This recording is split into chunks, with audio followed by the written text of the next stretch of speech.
A Christmas Carol by Charles Dickens. Stave 1. Marley's Ghost. Marley was dead, to begin with. There is no doubt whatever about that. The register of his burial was signed by the clergyman, the clerk, the undertaker, and the chief mourner. Scrooge signed it, and Scrooge's name was good upon change for anything he chose to put his hand to.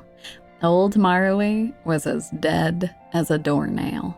Mind, I don't mean to say that I know, of my own knowledge, what there is particularly dead about a doornail. I might have been inclined, myself, to regard a coffin nail as the deadest piece of ironmongery in the trade, but the wisdom of our ancestors is in the simile, and my unhallowed hands shall not disturb it. You will, therefore, permit me to repeat emphatically that Marley was as dead as a doornail. Scrooge knew he was dead. Of course he did. How could it be otherwise? Scrooge and he were partners for I don't know how many years. Scrooge was his sole executor, his sole administrator, his sole assign, his sole residuary legatee, his sole friend, and sole mourner. The mention of Marley's funeral brings me back to the point I started from. There is no doubt that Marley was dead. This must be distinctly understood, or nothing wonderful can come of the story I'm going to relate. Scrooge never painted out old Marley's name. There it stood, years afterwards, above the warehouse door. Scrooge and Marley. The firm was known as Scrooge and Marley. Sometimes people new to the business called Scrooge, Scrooge, and sometimes Marley, but he answered to both names. It was all the same to him. But he was a tight-fisted hand at the grindstone, Scrooge. A squeezing, wrenching, grasping, scraping, clutching, covetous old sinner. Hard and sharp as flint, from which no steel had ever struck out generous fire. The cold within him froze his old features, nipped his pointed nose, shriveled his cheek, stiffened his gait, made his eyes red, his thin lips blue, and spoke out shrewdly in his grating voice. He carried his own low temperature always about with him. He iced his office in the dog days and didn't thaw it 1 degree at Christmas. Once upon a time, of all the good days in the year, on Christmas Eve, old Scrooge sat busy in his counting house. It was cold, bleak, biting weather, foggy withal, and he could hear the people in the court outside go wheezing up and down, beating their hands upon their breasts, and stamping their feet upon the pavement stones to warm them. The city clocks had only just gone 3, but it was quite dark already. The door of Scrooge's counting house was open, that he might keep his eye upon his clerk, who, in a dismal little cell beyond, a sort of tank, was copying letters. Scrooge had a very small fire, but the clerk's fire was so very much smaller that it looked like one coal. "A Merry Christmas, Uncle! God save you!" cried a cheerful voice. It was the voice of Scrooge's nephew, who came upon him so quickly that this was the first intimation he had of his approach. "Bah!" said Scrooge. "Humbug!"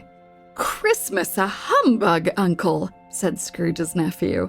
"You don't mean that, I'm sure." "I do," said Scrooge. "Merry Christmas! What right have you to be merry? You're poor enough." "Come, then," returned the nephew gaily. "What right have you to be dismal? What reason have you to be morose? You're rich enough." Scrooge, having no better answer ready on the spur of the moment, said, "Bah!" again, and followed it up with, "Humbug." "Don't be cross, uncle," said the nephew. "What else can I be?" returned the uncle. "When I live in such a world of fools as this. Merry Christmas! Oh, out upon Merry Christmas! What's Christmas time to you but a time for paying bills without money? The time for finding yourself a year older, but not an hour richer. The time for balancing your books and having every item in 'em through a round dozen of months presented dead against you. If I could work my will," said Scrooge indignantly, "every idiot who goes about with Merry Christmas on his lips should be boiled with his own pudding and buried with a stake of holly through his heart. He should." "Uncle," pleaded the nephew. "Nephew," returned the uncle, "keep Christmas in your own way, and let me keep it in mine." "Keep it?" repeated Scrooge's nephew. "But you don't keep it." "Let me leave it alone, then," said Scrooge. "Much good may it do you. Much good it has ever done you." "There are many things from which I might have derived good, by which I have not profited, I dare say," returned the nephew. "Christmas among the rest. But I am sure I have always thought of Christmas time, when it has come round, as a good time, a kind, forgiving, charitable, pleasant time, the only time I know of in the long calendar of the year, when men and women seem by one consent to open their shut-up hearts freely, and to think of people below them as if they really were fellow passengers to the grave, and not another race of creatures bound on other journeys. And therefore, uncle, though it has never put a scrap of gold or silver in my pocket, I believe that it has done me good, and will do me good, and I say, bless it." The clerk in the tank involuntarily applauded. Becoming immediately sensible of the impropriety, he poked the fire and extinguished the last frail spark forever. "Let me hear another sound from you," said Scrooge to the clerk, "and you'll keep your Christmas by losing your situation." "Don't be angry, uncle. Come, dine with us tomorrow." Scrooge said that he would see him. Yes, indeed he did. He went the whole length of the expression and said that he would see him in that extremity first. "But why?" cried Scrooge's nephew. "Why?" "Why did you get married?" said Scrooge. "Because I fell in love." "Because you fell in love," growled Scrooge, as if that were the only thing in the world more ridiculous than a Merry Christmas. "Good afternoon." "Nay, uncle, but you never came to see me before that happened. Why give it as a reason for not coming now?" "Good afternoon," said Scrooge. "I want nothing from you. I ask nothing of you. Why cannot we be friends?"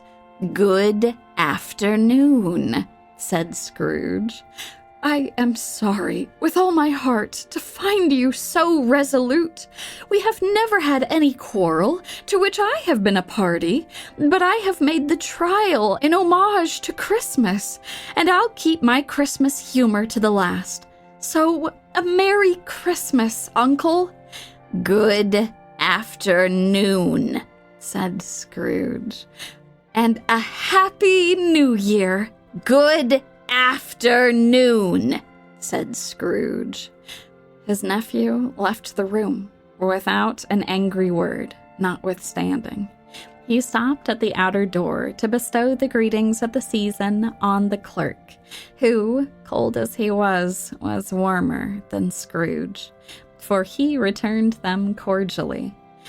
"There's another fellow," muttered Scrooge, who overheard him. "My clerk, with 15 shillings a week, and a wife and family, talking about a Merry Christmas. I'll retire to Bedlam." This lunatic, in letting Scrooge's nephew out, had let 2 other people in. They were portly gentlemen, pleasant to behold, and now stood, with their hats off, in Scrooge's office. They had books and papers in their hands, and bowed to him. "Scrooge and Marley's, I believe," said one of the gentlemen, referring to his list.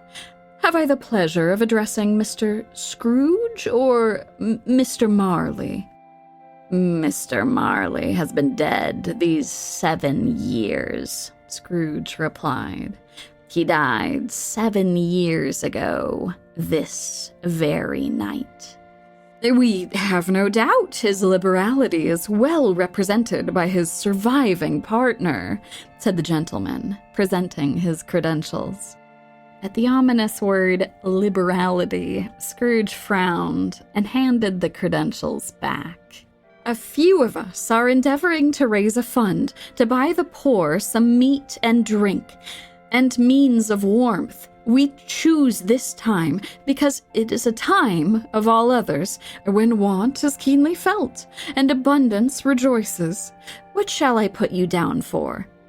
"Nothing," Scrooge replied. "You wish to be anonymous?" "I wish to be left alone," said Scrooge. "Are there no prisons?" "Plenty of prisons," said the gentleman, laying down the pen again. "And the workhouses, are they still in operation?" "They are still," returned the gentleman. "I wish I could say they were not."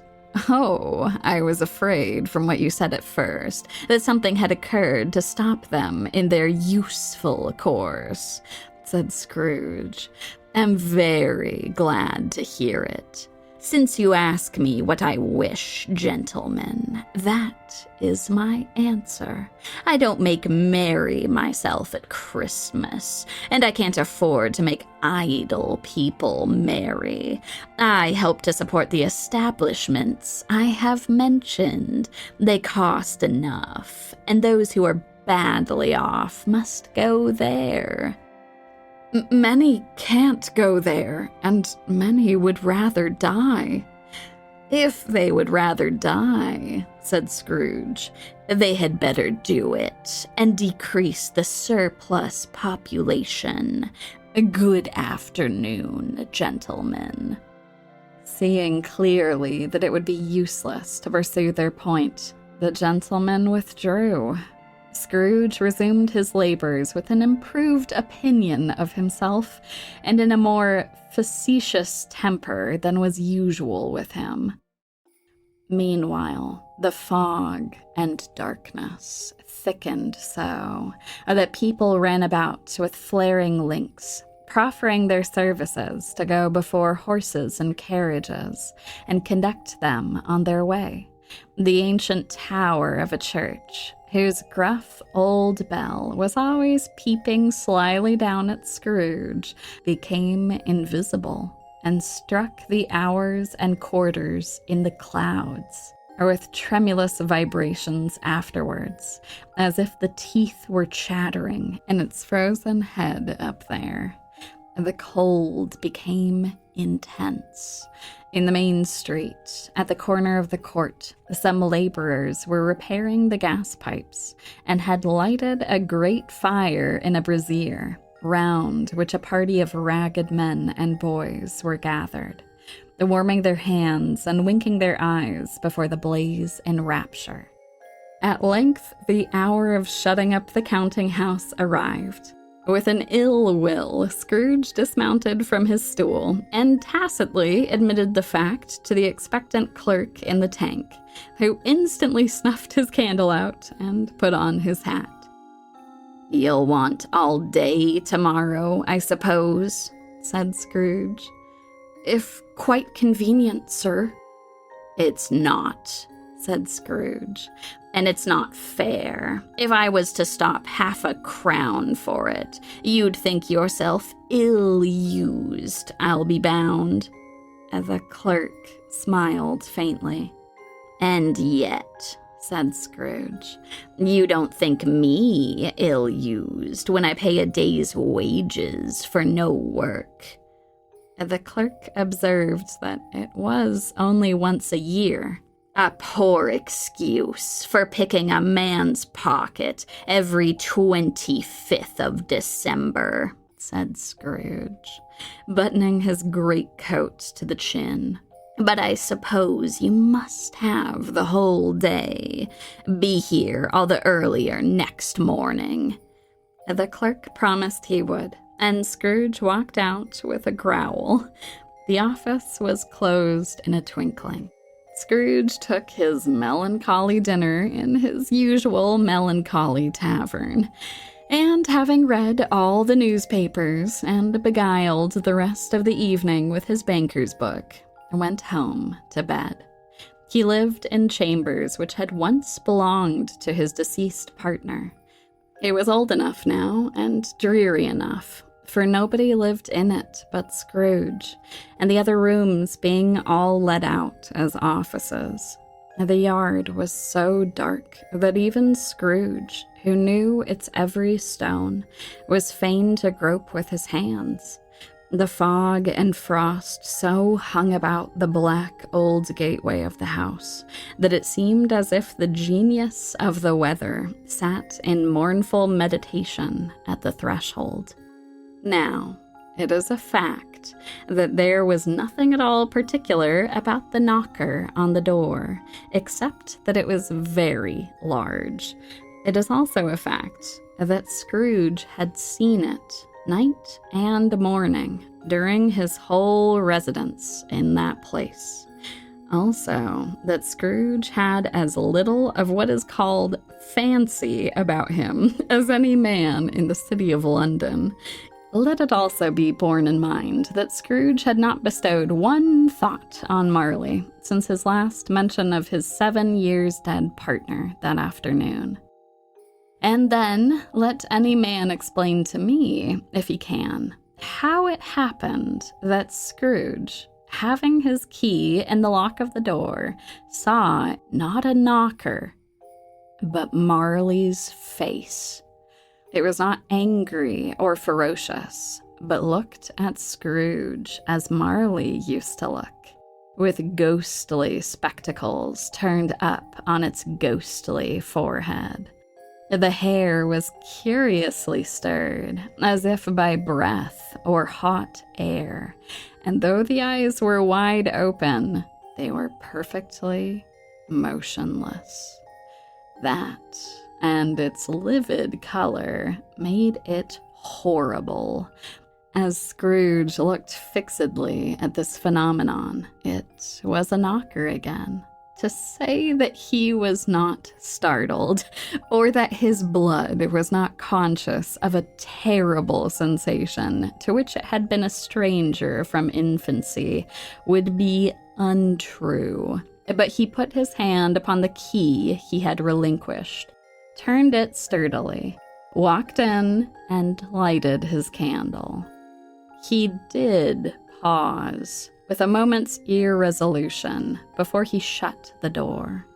And he did look cautiously behind it first, as if he half expected to be terrified with the sight of Marley's pigtail sticking out into the hall. But there was nothing on the back of the door, except the screws and nuts that held the knocker on. So he said, "Pah, pah," and closed it with a bang. The sound resounded through the house like thunder. Every room above and every cask in the wine merchant's cellars below appeared to have a separate peal of echoes of its own. Scrooge was not a man to be frightened by echoes. He fastened the door and walked across the hall and up the stairs, slowly, too, trimming his candle as he went. Up Scrooge went, not caring a button for that. Darkness is cheap, and Scrooge liked that. But before he shut his heavy door, he walked through his rooms to see that all was right. He had just enough recollection of the face to desire that. Sitting room, bedroom, lumber room, all as they should be. Quite satisfied, he closed his door and locked himself in. Double locked himself in, which was not his custom. Thus secured against surprise, he took off his cravat, put on his dressing gown and slippers, and his nightcap, and sat down before the fire to take his gruel. It was a very low fire indeed, nothing on such a bitter night. He was obliged to sit close to it and brood over it before he could extract the least sensation of warmth from such a handful of fuel. "Humbug," said Scrooge, and walked across the room. After several turns, he sat down again. As he threw his head back in the chair, his glance happened to rest upon a bell, a disused bell that hung in the room and communicated for some purpose now forgotten with a chamber in the highest story of the building. It was with great astonishment and with a strange, inexplicable dread that as he looked, he saw this bell begin to swing. It swung so softly in the outset that it scarcely made a sound, but soon it rang out loudly, and so did every bell in the house. This might have lasted half a minute, but it seemed like an hour. The bells ceased as they had begun, together. They were succeeded by a clanking noise, deep down below, as if some person were dragging a heavy chain over the casks in the wine merchant's cellar. Scrooge then remembered to have heard that ghosts in haunted houses were described as dragging chains. The cellar door flew open with a booming sound, and then he heard the noise much louder on the floors below, then coming up the stairs. It came on through the heavy door and passed into the room before his eyes. The same face, the very same. Marley in his pigtail, usual waistcoat, tights and boots, the tassels on the latter bristling. The chain he drew was clasped about his middle. It was long and wound about him like a tail, and it was made, for Scrooge observed it closely, of cash boxes, keys, padlocks, ledgers, deeds, and heavy purses wrought in steel. His body was transparent, so that Scrooge, observing him and looking through his waistcoat, could see the 2 buttons on his coat behind. "What do you want with me?" said Scrooge, caustic and cold as ever. "Much." Marley's voice, no doubt about it. "Who are you?" "Ask me who I was." "Who were you, then?" said Scrooge. "In life, I was your partner, Jacob Marley." "Can you sit down?" asked Scrooge, looking doubtfully at him. The ghost sat down on the opposite side of the fireplace, as if he were quite used to it. You don't believe in me, observed the ghost. I don't, said Scrooge. What evidence would you have of my reality beyond that of your senses? Why do you doubt your senses? Because, said Scrooge, a little thing affects them. A slight disorder of the stomach makes them cheats. You may be an undigested bit of beef, a blot of mustard, a crumb of cheese. At this, the spirit raised a frightful cry and shook its chain with such a dismal and appalling noise that Scrooge held on tight to his chair to save himself from falling in a swoon. Do you believe in me or not? Replied the ghost. I do, said Scrooge. Again, the specter raised a cry and shook its chain and wrung its shadowy hands. You are fettered, said Scrooge, trembling. Tell me why. I wear the chain I forged in life, replied the ghost. I made it link by link and yard by yard. I girded it on my own free will, and of my own free will I wore it. Is its pattern strange to you? Scrooge trembled more and more. Or would you know the weight and length of the strong coil you bear yourself? Scrooge glanced about him on the floor in the expectation of finding himself surrounded by some 50 or 60 fathoms of iron cable, but he could see nothing. Jacob, he said imploringly, old Jacob Marley, tell me more. Speak comfort to me, Jacob. I have none to give, the ghost replied. I cannot rest. I cannot stay. I cannot linger anywhere. In life, my spirit never roved beyond the narrow limits of our money-changing hole, and weary journeys lie before me. But you were always a good man of business, Jacob, faltered Scrooge, who now began to apply this to himself. Business! Cried the ghost, wringing its hands again. Hear me! My time is nearly gone. I will, said Scrooge. How it is that I appear before you in a shape that you can see, I may not tell. I have sat invisible beside you many and many a day. I am here tonight to warn you that you have yet a chance and a hope of escaping my fate. You will be haunted, resumed the ghost, by 3 spirits. Is that the chance and hope you mentioned, Jacob? He demanded in a faltering voice. It is. I think I'd rather not, said Scrooge. Without their visits, you cannot hope to shun the path I tread. Expect the first tomorrow, when the bell tolls 1. Couldn't I take 'em all at once and have it over, Jacob?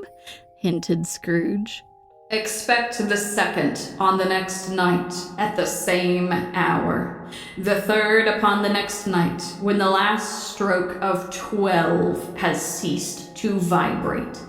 Look to see me no more, and look that, for your own sake, you remember what has passed between us. The apparition walked backward from him, and at every step it took, the window raised itself a little, so that when the specter reached it, it was wide open.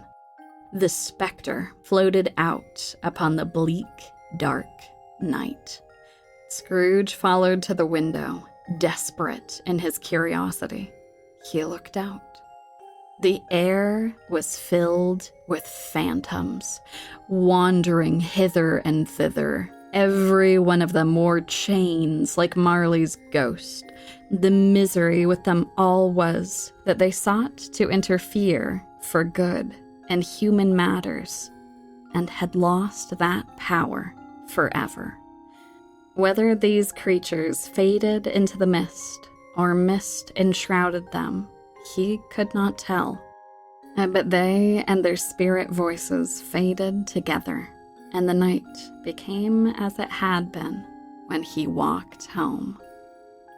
Scrooge closed the window and examined the door by which the ghost had entered.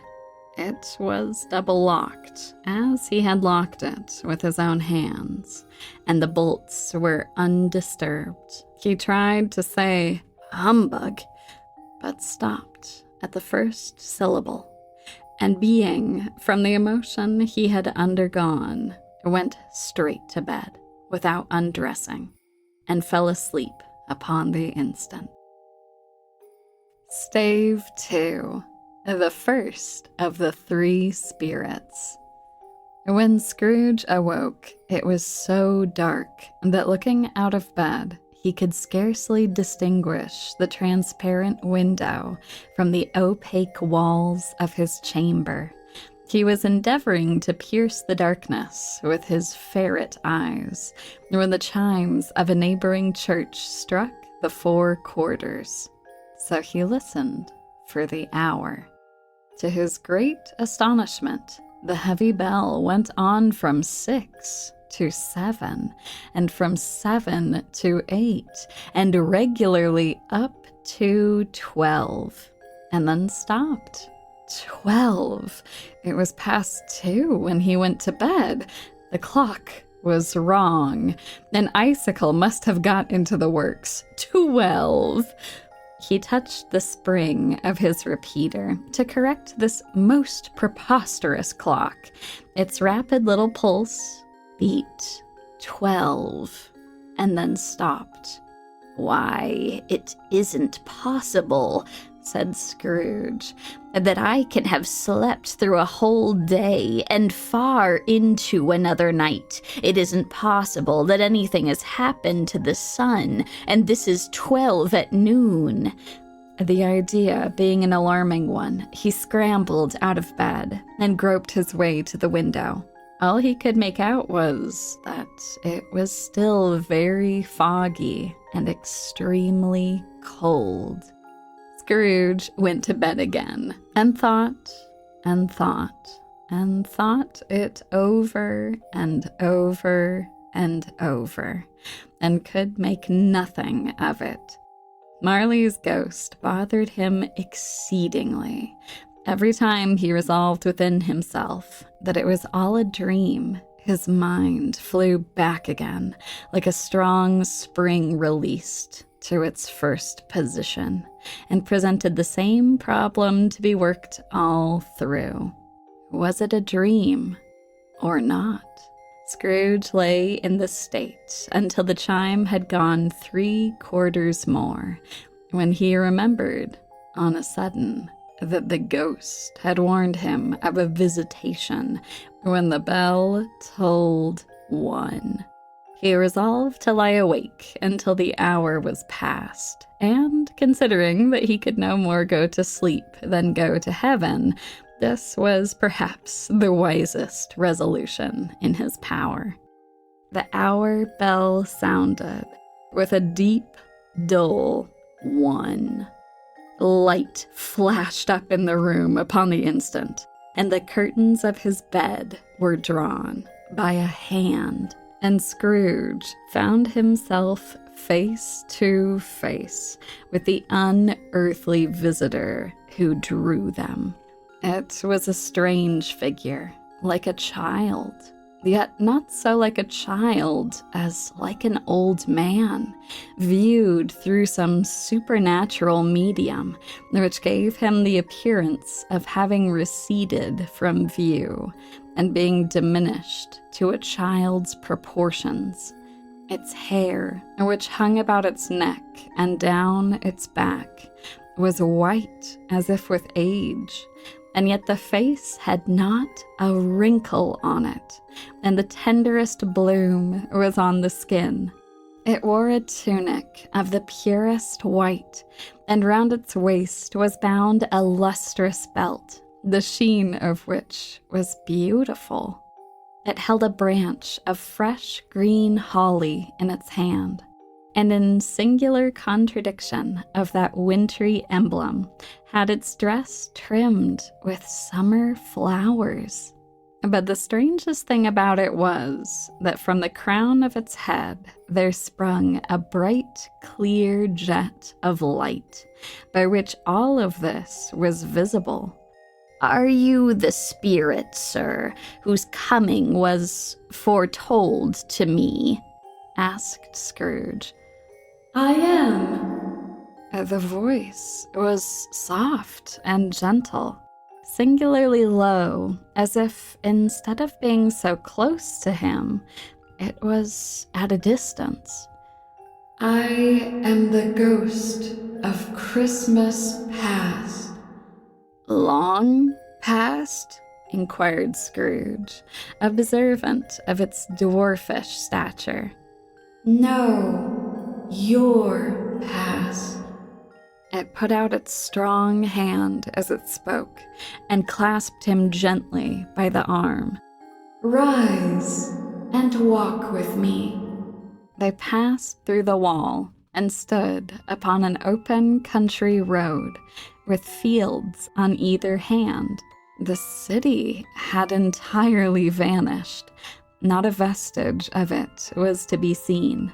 The darkness and the mist had vanished with it, for it was a clear, cold winter day, with snow upon the ground. "Good heaven," said Scrooge, clasping his hands together as he looked about him.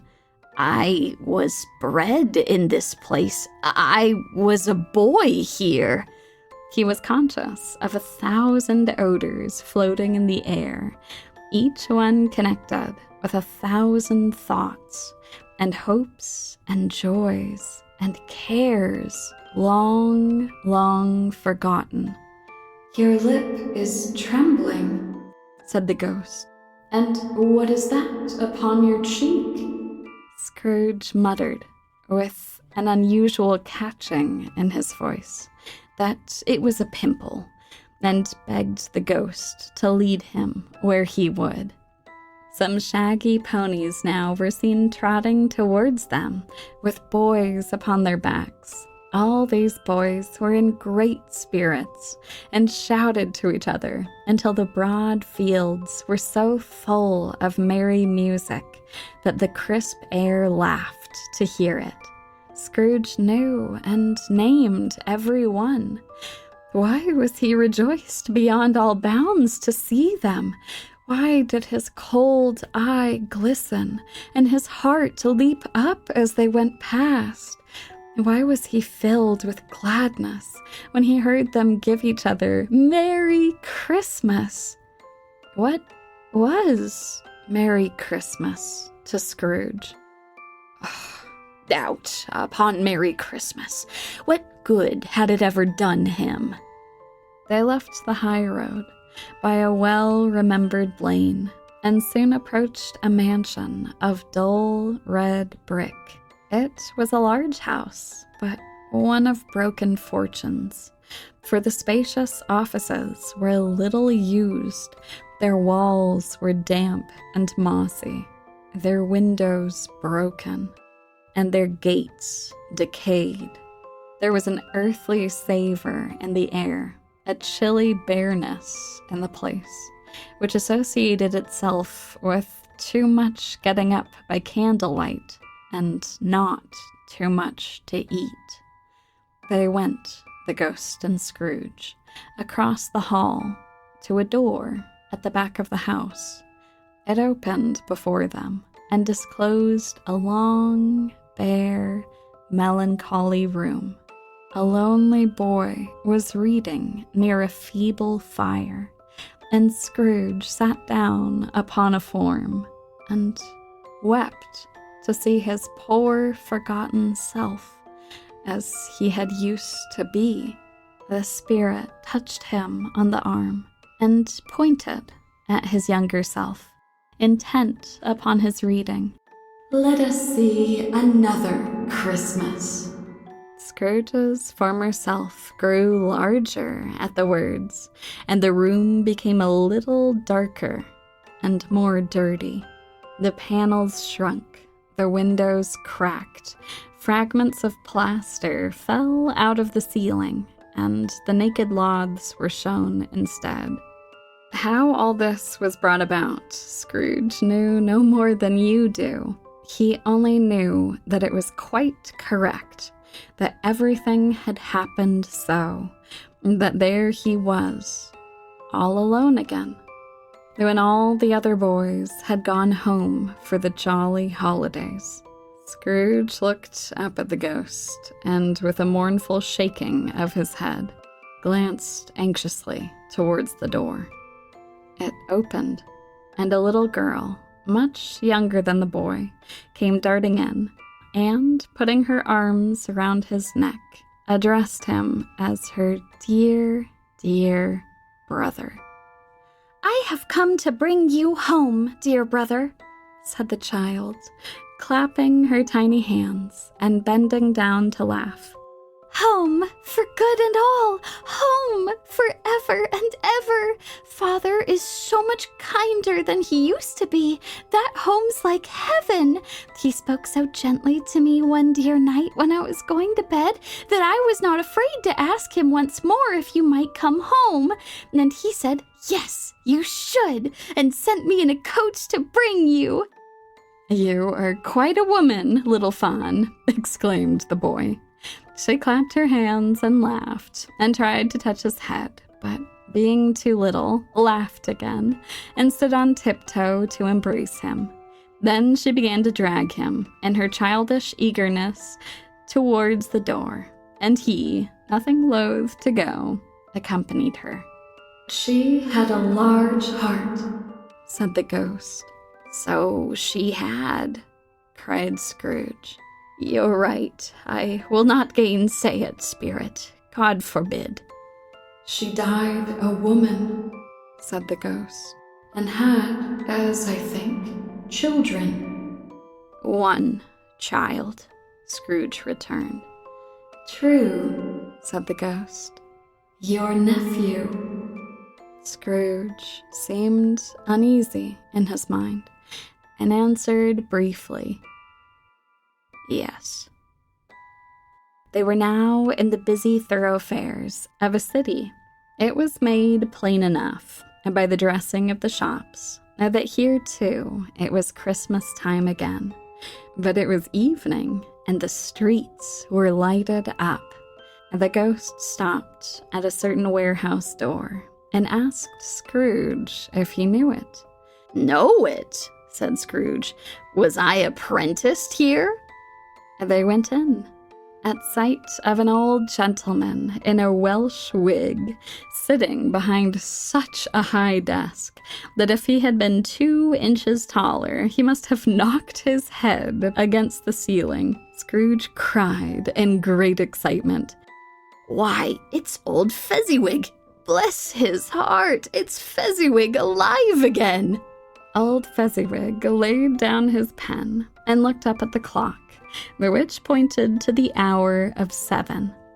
He rubbed his hands, adjusted his capacious waistcoat, laughed all over himself, from his shoes to his organ of benevolence, then called out in a comfortable, oily, rich, jovial voice, "Yo-ho there, Ebenezer!" Scrooge's former self, now grown, a young man, came briskly in, accompanied by his fellow prentice. "Yo-ho, my boys," said Fezziwig. "No more work tonight. Christmas, Ebenezer. Let's have the shutters up."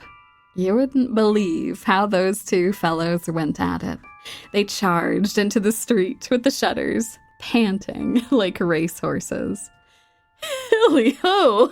cried old Fezziwig, skipping down from the high desk with wonderful agility. "Clear away, my lads, and let's have lots of room here."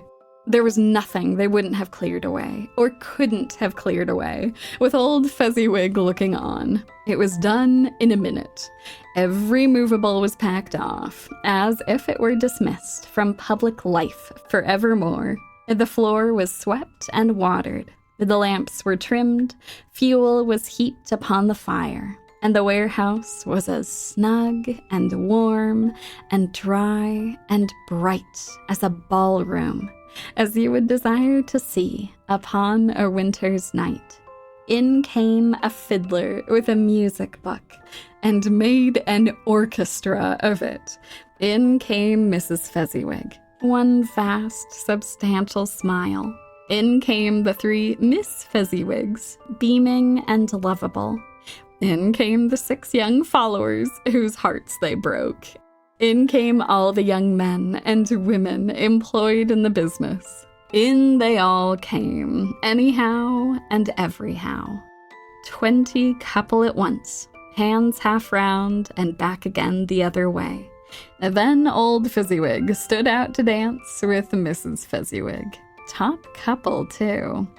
A positive light appeared to issue from Fezziwig's calves.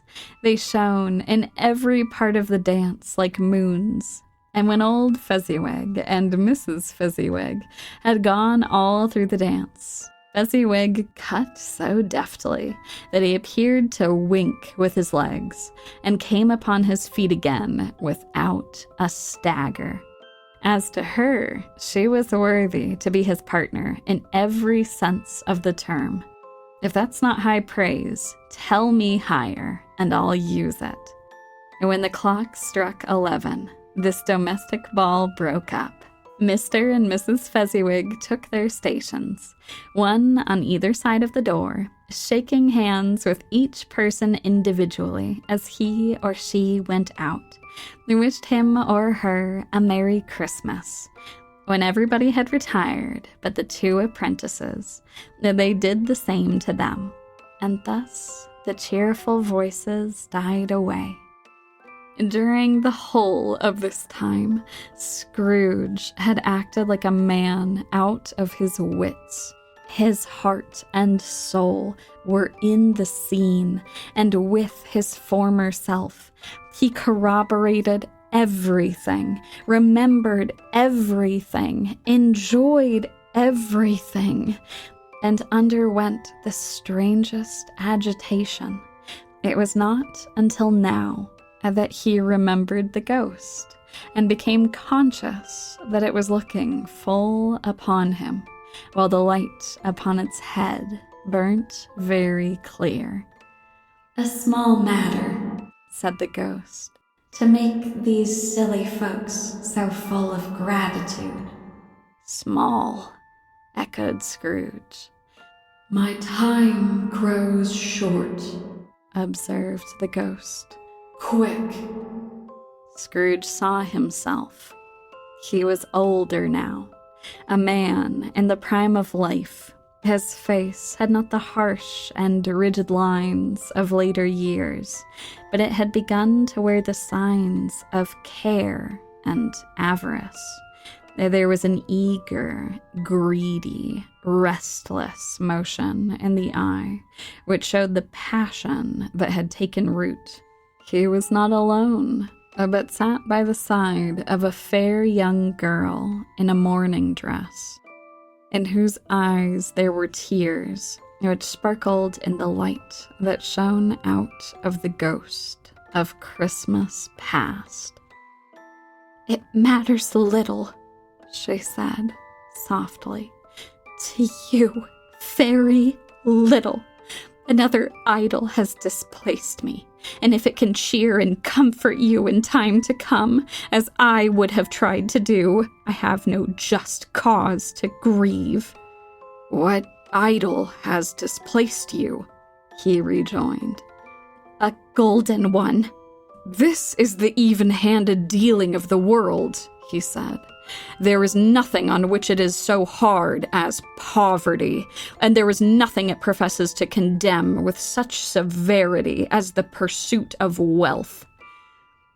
You fear the world too much, she answered gently.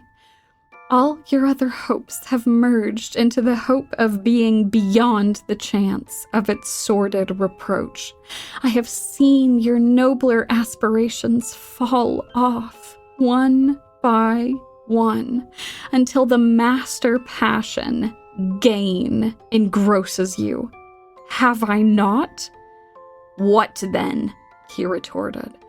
Even if I have grown so much wiser, what then? I am not changed towards you. She shook her head. Our contract is an old one. It was made when we were both poor and content to be so, until in good season we could improve our worldly fortune by our patient industry. You are changed.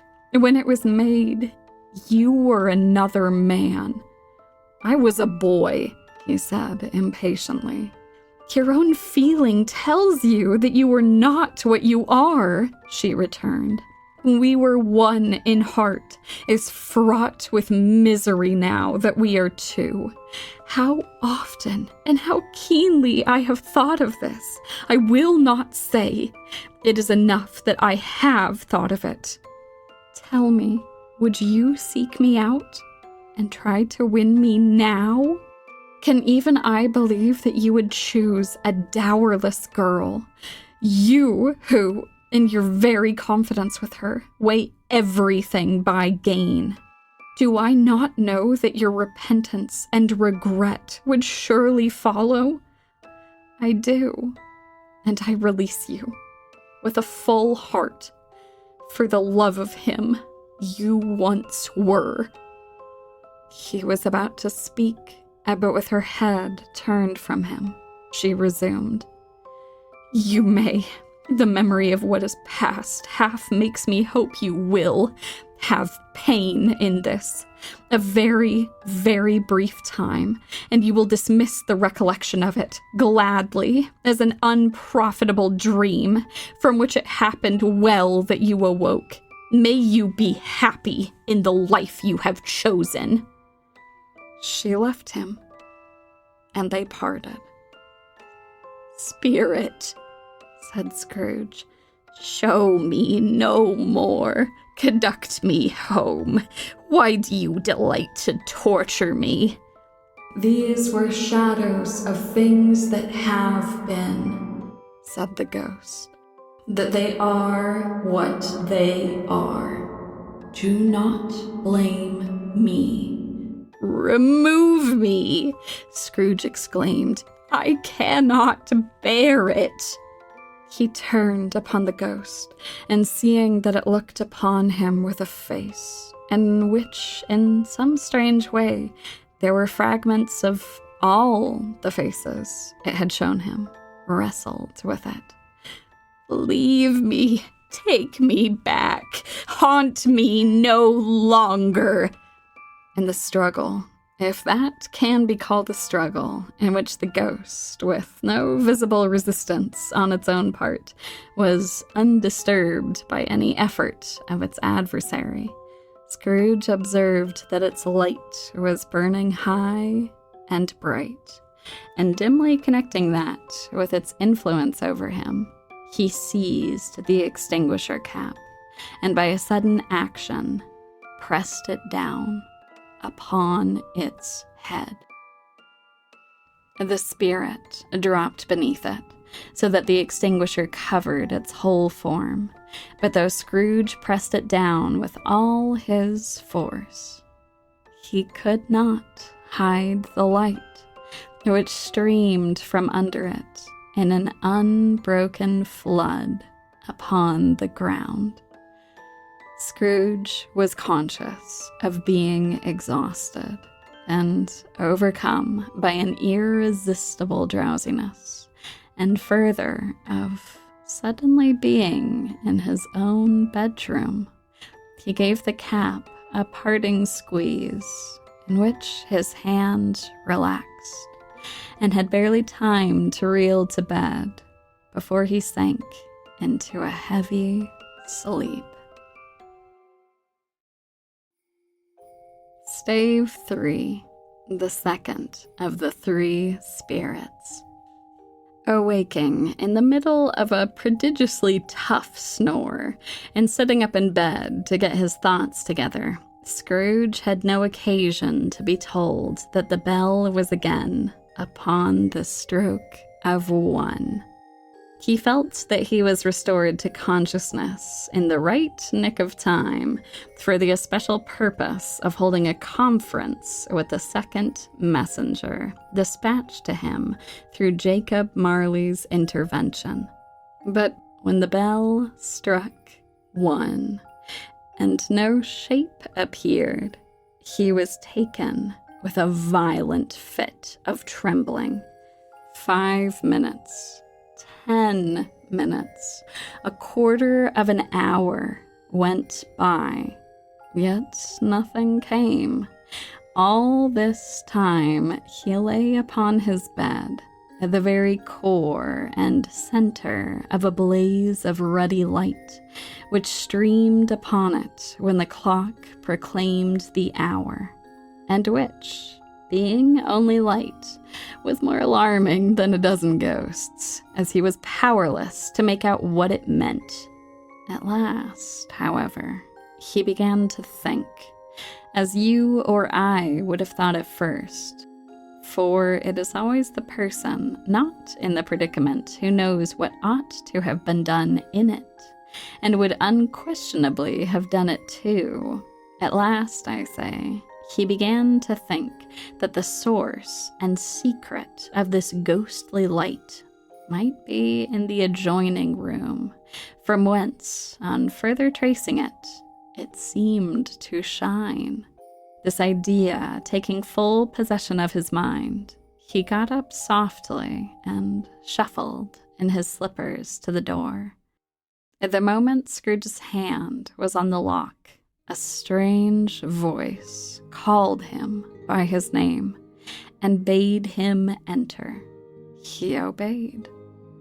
It was his own room, there was no doubt about that, but it had undergone a surprising transformation. The walls and ceiling were so hung with living green that it looked like a perfect grove, from every part of which bright, gleaming berries glistened. The crisp leaves of holly, mistletoe, and ivy reflected back the light, as if so many little mirrors had been scattered there. And such a mighty blaze went roaring up the chimney as that dull petrification of a hearth had never known in Scrooge's time, or Marley's, or for many and many a winter season gone.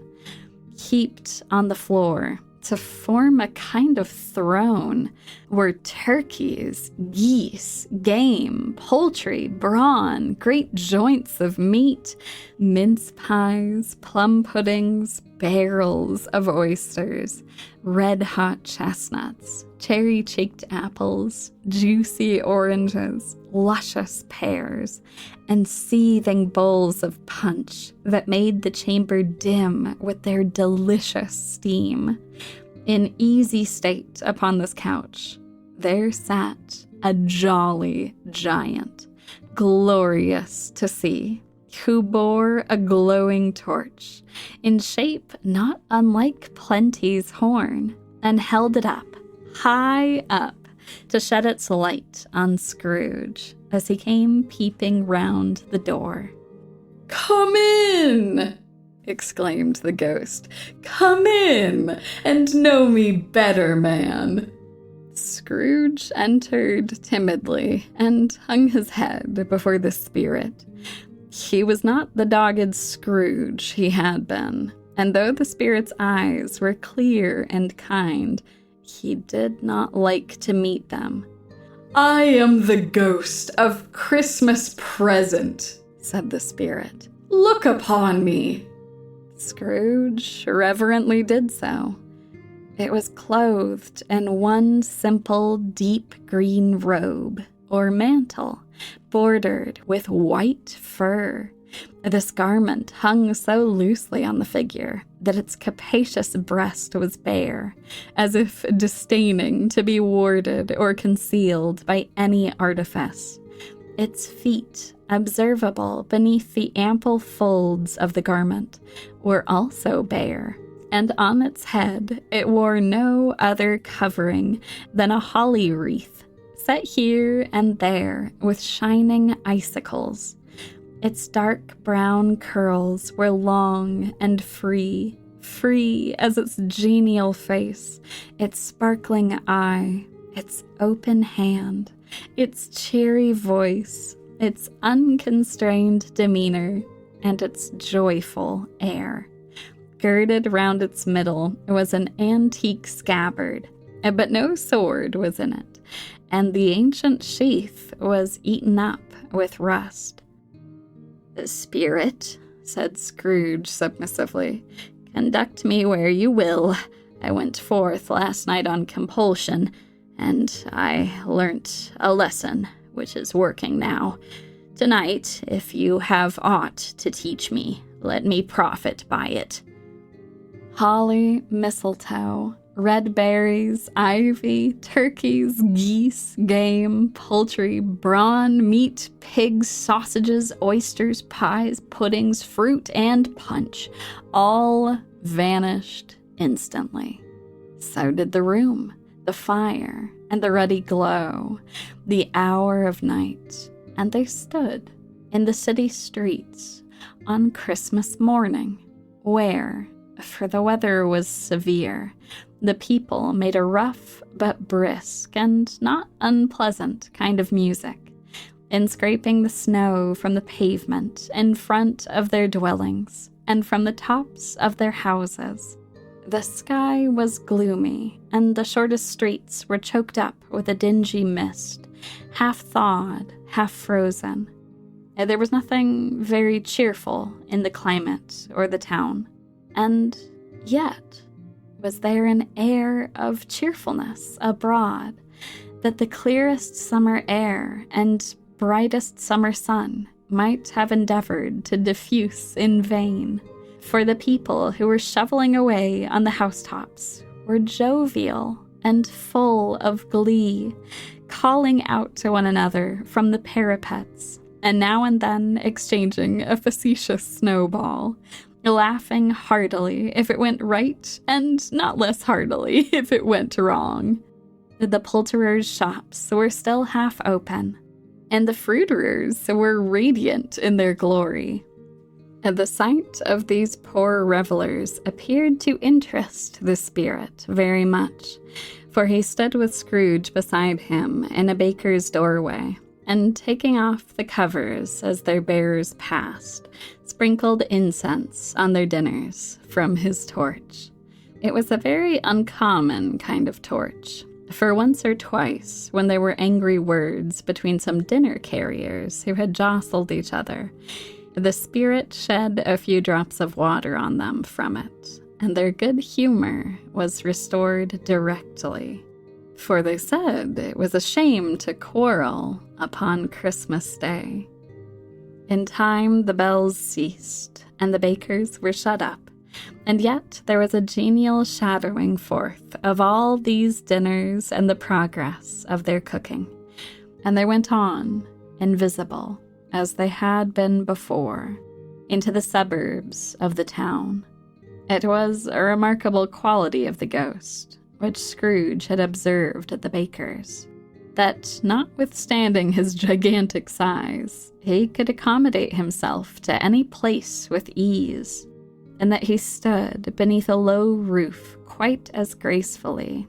Perhaps it was the pleasure the good spirit had in showing off this power of his, or else it was his own kind, generous, hearty nature, and his sympathy with all poor men, that led him straight to Scrooge's clerks. For there he went, and took Scrooge with him, And on that threshold of the door, the spirit smiled and stopped to bless Bob Cratchit's dwelling with the sprinklings of his torch. And then up rose Mrs. Cratchit, Bob's wife, dressed out but poorly in a twice-turned gown, but brave in ribbons, which are cheap and make a goodly show for 6 pence. And she laid the cloth, assisted by Belinda Cratchit, second of her daughters, also brave in ribbons, while Master Peter Cratchit plunged a fork into the saucepan of potatoes, and getting the corners of his monstrous shirt collar into his mouth, rejoiced to find himself so gallantly attired, and yearned to show his linen in the fashionable parks.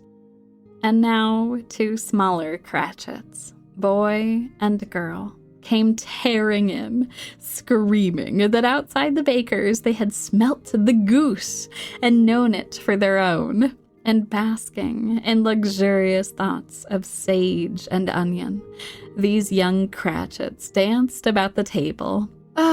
What has ever got your precious father, then?" said Mrs. Cratchit. "And your brother, Tiny Tim, and Martha weren't as late last Christmas Day by half an hour." "Here's Martha, Mother!" cried the 2 young Cratchits. "Why, bless your heart alive, my dear, how late you are!" said Mrs. Cratchit, kissing Martha a dozen times and taking off her shawl and bonnet with officious zeal. "We'd a deal of work to finish up last night," replied the girl, "and had to clear away this morning, Mother." "Well, and never mind so long as you are come," said Mrs. Cratchit. "Sit you down before the fire, my dear, and have a warm, Lord bless you." And in came little Bob, the father, his threadbare clothes darned up and brushed to look seasonable, and Tiny Tim upon his shoulder. Alas for Tiny Tim, he bore a little crutch and had his limbs supported by an iron frame. "And how did little Tim behave?" asked Mrs. Cratchit.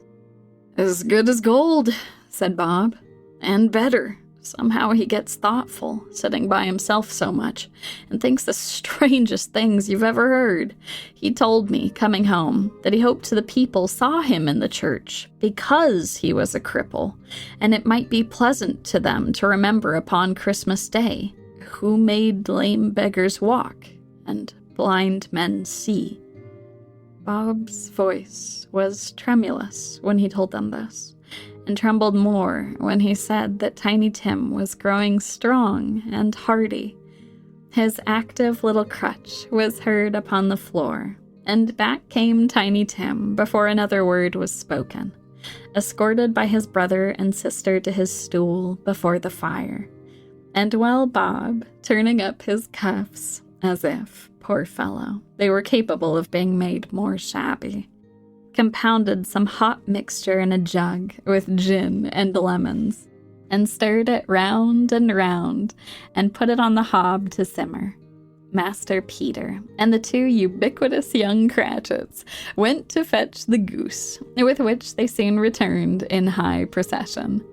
Such a bustle ensued that you might have thought the goose the rarest of all birds, a feathered phenomenon, to which a black swan was a matter of course, and in truth it was something very like it in that house. Mrs. Cratchit made the gravy, ready beforehand, in a little saucepan, hissing hot. Master Peter mashed the potatoes with incredible vigor. Miss Belinda sweetened up the applesauce. Martha dusted the hot plates. Bob took Tiny Tim beside him in a tiny corner at the table. The 2 young Cratchits set chairs for everybody, not forgetting themselves, and mounting guard upon their posts, crammed spoons into their mouths, lest they should shriek for goose before their turn came to be helped. At last, the dishes were set on, and grace was said. It was succeeded by a breathless pause. There was never such a goose. Bob said he didn't believe there was ever such a goose cooked. Its tenderness and flavor, size and cheapness were the themes of universal admiration, eked out by applesauce and mashed potatoes. It was a sufficient dinner for the whole family. Then Bob proposed, "A Merry Christmas to us all, my dears." "God bless us, every one," said Tiny Tim. He sat very close to his father's side upon his little stool. Bob held his withered little hand in his, as if he dreaded that he might be taken from him. "Spirit," said Scrooge, with an interest he had never felt before, "tell me if Tiny Tim will live." "I see a vacant seat," replied the ghost, "in the poor chimney corner, and a crutch without an owner. If these shadows remain unaltered by the future, the child will die." "No, no," said Scrooge. "Oh, no, kind spirit, say he will be spared." "What then? If he be like to die, he had better do it, and decrease the surplus population." Scrooge hung his head to hear his own words quoted by the spirit, and was overcome with penitence and grief. "Man," said the ghost, "if man you be in heart, not adamant, forbear that wicked cant until you have discovered what the surplus is, and where it is. Will you decide what men shall live, what men shall die? It may be that in the sight of heaven you are more worthless and less fit to live than millions like this poor man's child. Oh God, to hear the insect on the leaf pronouncing on the too much life among his hungry brothers in the dust." Scrooge bent before the ghost's rebuke, and trembling cast his eyes upon the ground. But he raised them speedily on hearing his own name. "Mr. Scrooge," said Bob. "I'll give you Mr. Scrooge, the founder of the feast." "The founder of the feast, indeed!" cried Mrs. Cratchit, reddening. "I wish I had him here.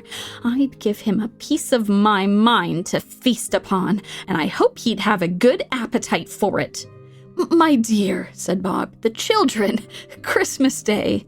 "It should be a Christmas Day, I am sure," said she, "on which one drinks the health of such an odious, stingy, hard, unfeeling man as Mr. Scrooge. You know he is, Robert. Nobody knows it better than you do. Poor fellow." "My dear," was Bob's mild answer, "Christmas Day?" "I'll drink his health for your sake and the day's," said Mrs. Cratchit. "Not for his. Long life to him. A Merry Christmas and a Happy New Year. He'll be very merry and very happy, I have no doubt." The children drank the toast after her. It was the first of their proceedings which had no heartiness in it. Tiny Tim drank it last of all, but he didn't care 2 pence for it. Scrooge was the ogre of the family. The mention of his name cast a dark shadow on the party, which was not dispelled for full 5 minutes. After it had passed away, they were 10 times merrier than before, for the mere relief of Scrooge the baleful being done with. All this time, the chestnuts and the jug went round, and by they had a song about a lost child traveling in the snow, from Tiny Tim, who had a plaintive little voice, and sang it very well indeed. There was nothing of high mark in this. They were not a handsome family. They were not well dressed. Their shoes were far from being waterproof. Their clothes were scanty, and Peter might have known, and very likely did, the inside of a pawnbroker's. But they were happy, grateful, pleased with one another, and contented with the time. And when they faded, and looked happier yet in the bright sprinklings of the spirit's torch at parting, Scrooge had his eye upon them, and especially on Tiny Tim, until the last. And by this time it was getting dark and snowing pretty heavily, and as Scrooge and the spirit went along the streets, the brightness of the roaring fires in kitchens, parlors, and all sorts of rooms was wonderful. It was a great surprise to Scrooge, while thus engaged, to hear a hearty laugh. It was a much greater surprise to Scrooge to recognize it as his own nephew's, and to find himself in a bright, dry, gleaming room, with the spirit standing smiling by his side, and looking at that same nephew with approving affability. If you should happen, by any unlikely chance, to know a man more blessed and laugh than Scrooge's nephew, all I can say is, I should like to know him too. Introduce him to me, and I'll cultivate his acquaintance. It is a fair, even-handed, noble adjustment of things, that while there is an infection in disease and sorrow, there is nothing in the world so irresistibly contagious as laughter and good humor. When Scrooge's nephew laughed in this way, holding his sides, rolling his head, and twisting his face into the most extravagant contortions, Scrooge's niece, by marriage, laughed as heartily as he, and their assembled friends, being not a bit behind, roared out lustily, "He said that Christmas was a humbug, as I live!" cried Scrooge's nephew. "He believed it, too!" "More shame for him, Fred," said Scrooge's niece indignantly. "Ugh, he's a comical old fellow," said Scrooge's nephew. "That's the truth, and not so pleasant as he might be. However, his offenses carry their own punishment, and I have nothing to say against him." "I'm sure he is very rich, Fred," hinted Scrooge's niece. "At least you always tell me so." "What of that, my dear?" said Scrooge's nephew. "His wealth is of no use to him. He doesn't make himself comfortable with it. I am sorry for him. I couldn't be angry with him if I tried. Who suffers by his ill whims? Himself, always. Here he takes it into his head to dislike us, and he won't come and dine with us. What's the consequence? He doesn't lose much of a dinner." "Indeed, I think he loses a very good dinner," interrupted Scrooge's niece. Everybody else said the same. "I was only going to say," said Scrooge's nephew, "that the consequence of his taking a dislike to us and not making merry with us is, as I think, that he loses some pleasant moments, which could do him no harm. I'm sure he loses pleasanter companions than he can find in his own thoughts, either in his moldy old office or his dusty chambers. I mean to give him the same chance every year, whether he likes it or not, for I pity him. He may rail at Christmas till he dies, but he can't help thinking better of it. I defy him. If he finds me going there, in good temper, year after year, and saying, 'Uncle Scrooge, how are you?' if it only puts him in the vein to leave his poor clerk £50, that's something. And I think I shook him yesterday." It was their turn to laugh now at the notion of his shaking Scrooge, but being thoroughly good-natured and not much caring what they laughed at, he encouraged them in their merriment and passed the bottle joyously. After tea, they had some music, for they were a musical family and knew what they were about when they sung a glee or catch, I can assure you.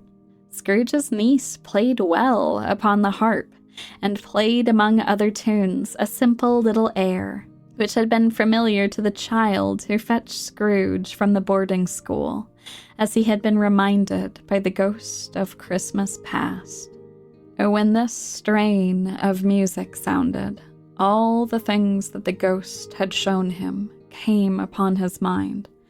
He softened more and more, and thought that if he could have listened to it often, years ago, he might have cultivated the kindness of life for his own happiness with his own hands, without resorting to the sexton's spade that buried Jacob Marley. The ghost was greatly pleased to find him in this mood, and looked upon him with such favor that he begged like a boy to be allowed to stay until the guests departed. But this, the spirit said, could not be done. The ghost grew older, clearly older. When looking at the spirit as they stood together, he noticed that its hair was gray. Are spirits' lives so short? My life upon this globe is very brief, replied the ghost. It ends tonight. Tonight? Cried Scrooge. Tonight at midnight. Hark! The time is drawing near. The bell struck 12. Scrooge looked about him for the ghost, and saw it not. As the last stroke ceased to vibrate, he remembered the prediction of old Jacob Marley, and lifting up his eyes, beheld a solemn phantom, draped and hooded, coming like a mist along the ground towards him. Stave 4. The Last of the Spirits. The phantom slowly, gravely, silently approached.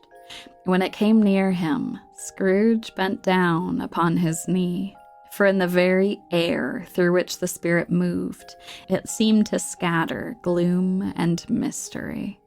It was shrouded in a deep black garment, which concealed its head, its face, its form, and left nothing of it visible, save one outstretched hand. But for this, it would have been difficult to detach its figure from the night, and separate it from the darkness by which it was surrounded. Scrooge felt that it was tall and stately when it came beside him, and that its mysterious presence filled him with a solemn dread. He knew no more, for the spirit neither spoke nor moved. I am in the presence of the ghost of Christmas yet to come, said Scrooge. The spirit answered not, but pointed outward with its hand. You are about to show me shadows of the things that have not happened, but will happen in the time before us, Scrooge pursued. Is that so, spirit? The upper portion of the garment was contracted for an instant in its folds, as if the spirit had inclined its head. That was the only answer Scrooge received. Although well used to ghostly company by this time, Scrooge feared the silent shape so much that his legs trembled beneath him, and he found that he could hardly stand when he prepared to follow it. The spirit paused for a moment, as observing his condition and giving him time to recover.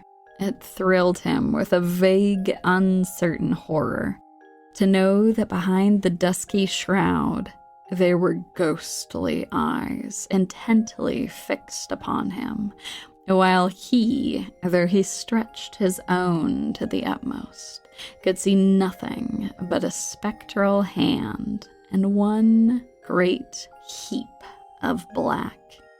"Ghost of the future," he exclaimed, "I fear you more than any specter I have seen, but as I know your purpose is to do me good, and as I hope to live to be another man from what I was, I am prepared to bear you company, and do it with a thankful heart.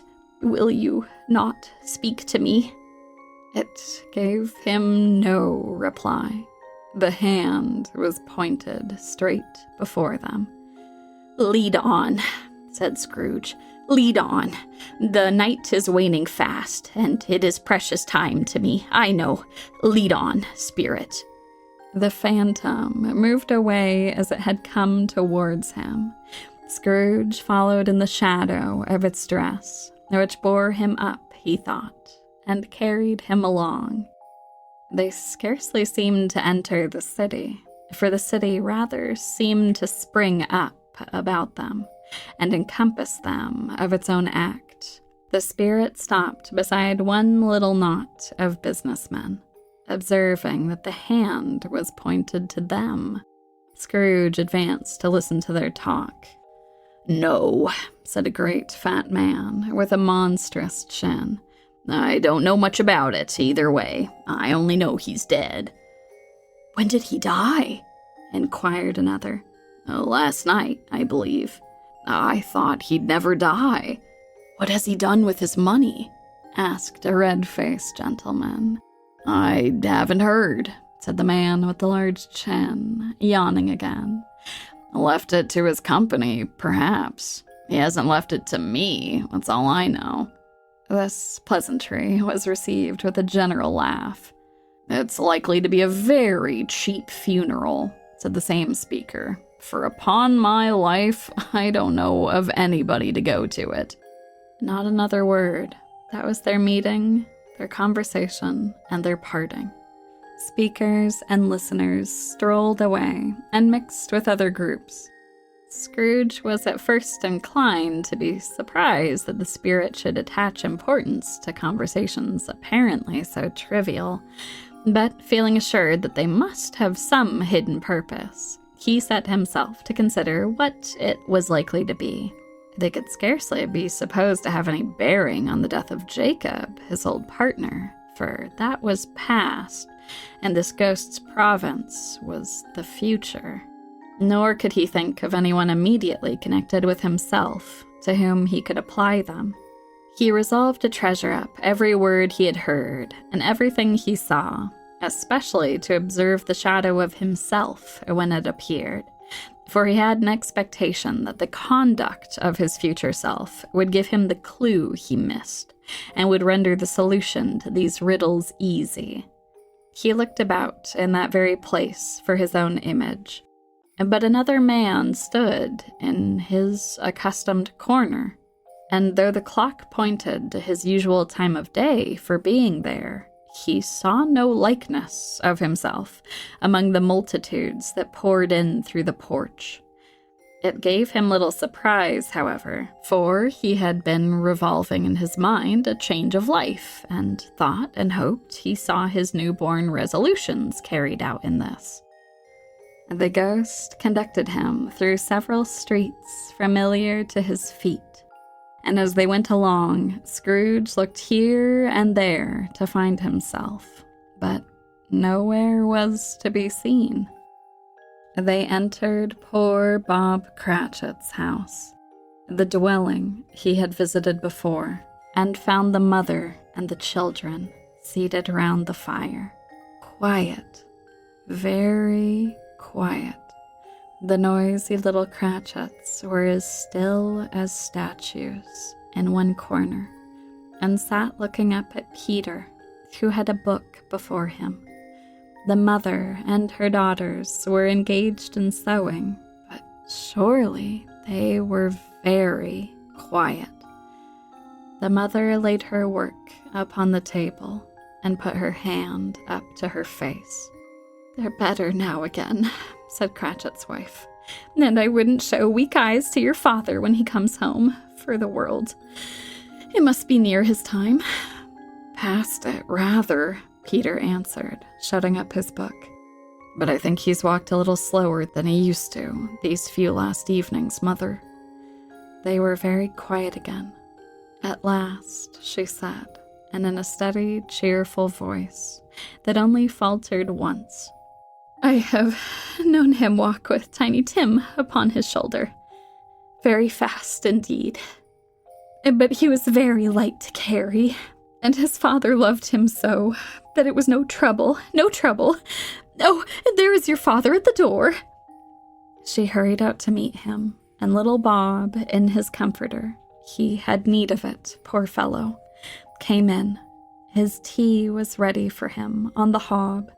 And then the two young Cratchits got upon his knee and laid, each child, a little cheek against his face, as if they said, "Don't mind it, Father. Don't be grieved." Bob was very cheerful with them and spoke pleasantly to all the family. He looked at the work on the table and praised the industry and speed of Mrs. Cratchit and the girls. They would be done long before Sunday, he said.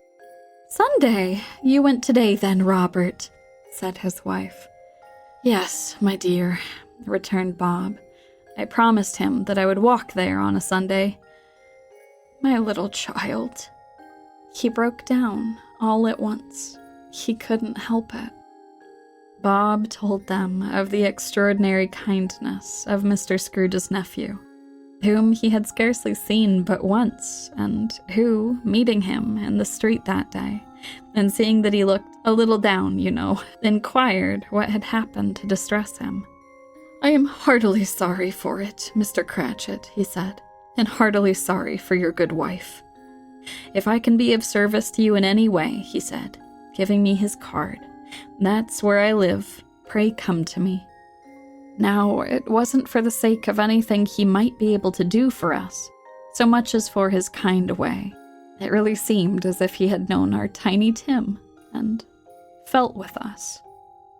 "I'm sure he's a good soul," said Mrs. Cratchit. "You would be sure of it, my dear," returned Bob. "But however and whenever we part from one another, I am sure we shall none of us forget poor Tiny Tim, shall we? Or this first parting that there was among us." "Never, Father," cried they all. "Spectre," said Scrooge. The ghost of Christmas yet to come conveyed him, as before, until they reached an iron gate. He paused to look round before entering. A churchyard. Here, then, the wretched man whose name he had now to learn lay underneath the ground. It was a worthy place, walled in by houses, overrun by grass and weeds, the growth of vegetation's death, not life, choked up with too much burying, fat with repleted appetite. A worthy place. The spirit stood among the graves and pointed down to one. He advanced towards it, trembling. The phantom was exactly as it had been, but he dreaded that he saw new meaning in its solemn shape. "Before I draw nearer to that stone to which you point," said Scrooge, "answer me one question. Are these the shadows of the things that will be, or are they shadows of things that may be only?" Still, the ghost pointed downward to the grave by which it stood. Scrooge crept towards it, trembling as he went, and following the finger, read upon the stone of the neglected grave his own name, Ebenezer Scrooge. "No, spirit! Oh, no, spirit!" he cried, tight clutching at its rope. "Hear me! I am not the man I was. Why show me this if I am past all hope?" For the first time, the hand appeared to shake. "Good spirit," he pursued, as down upon the ground he fell before it. "Your nature intercedes for me and pities me. Assure me that I yet may change these shadows you have shown me by an altered life." The kind hand trembled. "I will honor Christmas in my heart and try to keep it all the year. I will live in the past, the present, and the future. The spirits of all three shall strive within me. I will not shut out the lessons that they teach." Holding up his hands in a last prayer to have his fate reversed, he saw an alteration in the phantom's hood and dress. It shrunk, collapsed, and dwindled down into a bedpost. Stave 5. The end of it. Yes, and the bedpost was his own. The bed was his own. The room was his own. Best and happiest of all, the time before him was his own, to make amends in. He was so fluttered and so glowing with his good intentions that his broken voice would scarcely answer to his call. He had been sobbing violently in his conflict with the spirit, and his face was wet with tears. His hands were busy with his garments all the time, turning them inside out, putting them on upside down, tearing them, mislaying them, making them parties to every kind of extravagance. "I don't know what to do," cried Scrooge, laughing and crying in the same breath, and making a perfect laocoon of himself with his stockings. "I am as light as a feather. I am as happy as an angel. I am as merry as a schoolboy. I am as giddy as a drunken man. A Merry Christmas to everybody. A Happy New Year to all the world." He had frisked into the sitting room and was now standing there, perfectly winded. "I don't know what day of the month it is," said Scrooge. "I don't know how long I've been among the spirits. I don't know anything. I'm quite a baby. Never mind. I don't care. I'd rather be a baby." Running to the window, he opened it and put out his head. "What's today?" cried Scrooge, calling downward to a boy in Sunday clothes, who perhaps had loitered in to look about him. "Today?" replied the boy. "Why, Christmas Day!" "It's Christmas Day," said Scrooge to himself. "I haven't missed it. The spirits have done it all in one night. They can do anything they like. Of course they can. Of course they can. Oh, hello, fine fellow. Do you know the poulterers in the next street but one, at the corner?" "I should hope I did," replied the lad. "An intelligent boy. A remarkable boy. Do you know whether they've sold the prize turkey that was hanging up there? And not the little prize turkey, the big one." "What, the one as big as me?" returned the boy. "It's hanging there now." "Is it?" said Scrooge. "Go and buy it." "What? exclaimed the boy. No, said Scrooge. "I am in earnest. Go and buy it, and tell them to bring it here, that I may give them the direction where to take it. Come back with the man, and I'll give you a shilling. Come back with him in less than 5 minutes, and I'll give you half a crown." The boy was off like a shot. He must have had a steady hand and a trigger who could have got a shot off so fast. "I'll send it to Bob Cratchit's," whispered Scrooge, rubbing his hands and splitting with a laugh. "He shan't know who sent it. It's twice the size of Tiny Tim."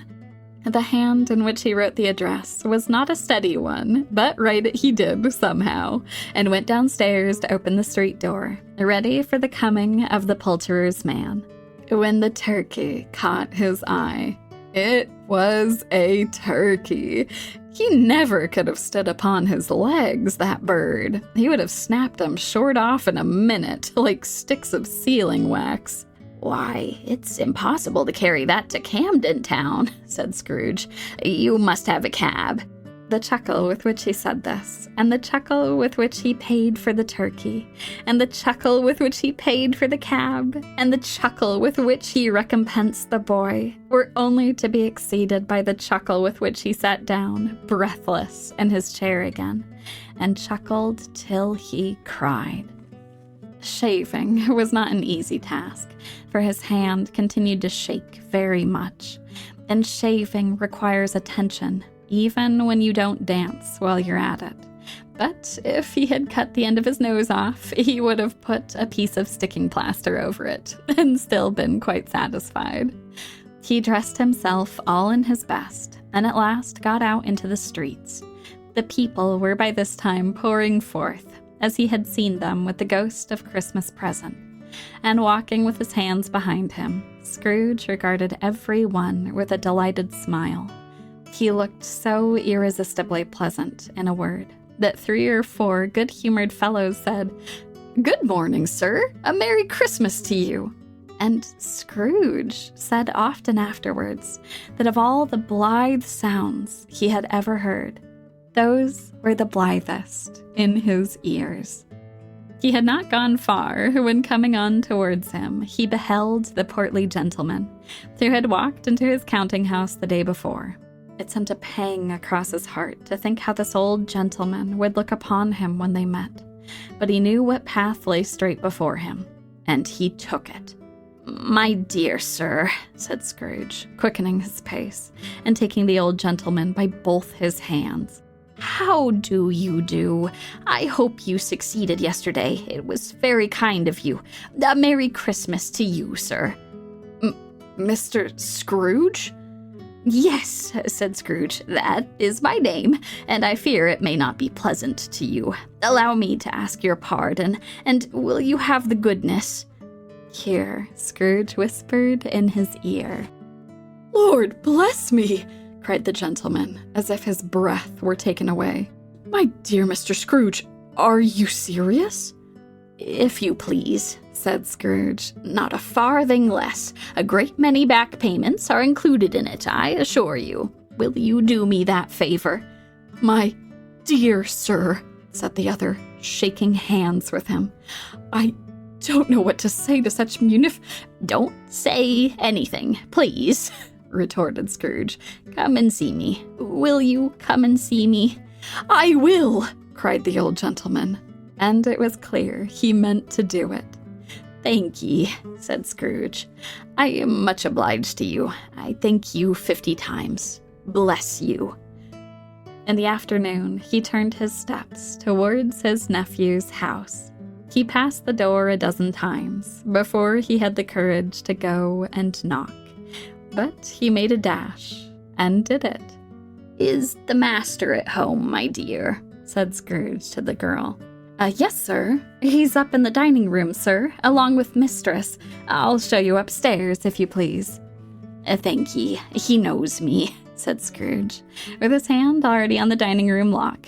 "I'll go in here, my dear." He turned it gently and sidled his face in round the door. "Fred," said Scrooge. "Why, bless my soul!" cried Fred. "Who's that?" "It's I, your Uncle Scrooge. I have come to dinner. Will you let me in, Fred?" "Let him in? It's a mercy he didn't shake his arm off. He was at home in 5 minutes. Nothing could be heartier.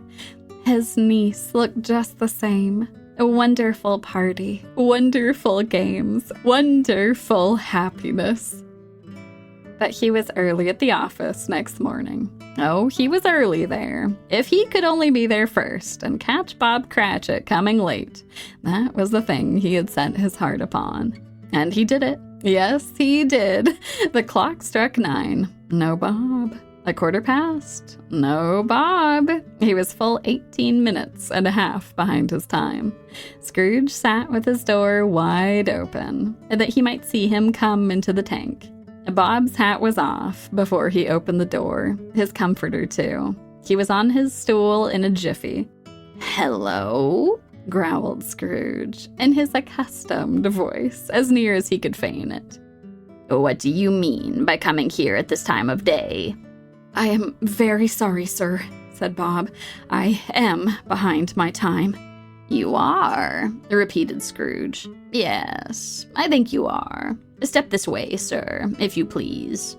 It's only once a year, sir, pleaded Bob, appearing from the tank. It shall not be repeated. I was making rather merry yesterday, sir. Now, I'll tell you what, my friend, said Scrooge. I am not going to stand this sort of thing any longer. And therefore, I'm about to raise your salary. A Merry Christmas, Bob, said Scrooge, with an earnestness that could not be mistaken, as he clapped him on the back. A merrier Christmas, Bob, my good fellow, I have given you for many a year. I'll raise your salary and endeavor to assist your struggling family, and we will discuss your affairs this very afternoon over a Christmas bowl of smoking bishop, Bob. Make up the fires, buy another coal scuttle before you dot another I. Scrooge was better than his word. He did it all, and infinitely more, and to Tiny Tim, who did not die. He was a second father. He became as good a friend, as good a master, and as good a man as the good old city knew, or any other good old city, town, or borough in the good old world. Some people laughed to see the alteration in him, but he let them laugh, and little heeded them, for he was wise enough to know that nothing ever happened on this globe for good, at which some people did not have their fill of laughter in the outset. And knowing that such as these would be blind anyway, he thought it quite as well that they should wrinkle up their eyes and grins, as have the malady in less attractive forms. His own heart laughed, and that was quite enough for him. It was always said of him that he knew how to keep Christmas well, if any man alive possessed that knowledge. May that truly be said of us, and all of us. And so, as Tiny Tim observed, God bless us, every one.